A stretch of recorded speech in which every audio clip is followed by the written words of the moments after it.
అందరూ పుట్టపర్తి సాయిబాబాగా పిలుస్తున్న వీరి అసలు పేరు సత్యనారాయణరాజు. వీరు ఆంధ్రప్రదేశ్లోని అనంతపురం జిల్లాలోని గొల్లపల్లి అనే గ్రామంలో వెంకప్పరాజు ఈశ్వరమ్మ దంపతులకు జన్మించారు. ప్రస్తుతం ఈ గొల్లపల్లి గ్రామాన్ని పుట్టపర్తిగా పేరు మార్చి పిలుస్తున్నారు. వెంకప్పరాజు ఈశ్వరమ్మ దంపతులకు గాను మొత్తంగా 5గురు సంతానం. వీరిలో 4వ సంతానమే సత్యనారాయణరాజు. అంటే వీరికి 2 అక్కలు, 1 అన్న మరియు 1 తమ్ముడు ఉన్నారు. వీరిది చిన్నప్పటి నుండి నిరుపేద కుటుంబం.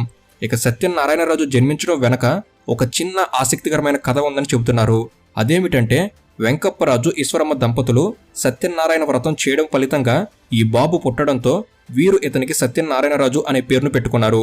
అయితే ఈ బాబు పుట్టిన సమయంలో వారి ఇంట్లో సంగీత వాయిద్యాలు వాటంతటవే మోగాయని ఇప్పటికీ అందరూ చెబుతుంటారు.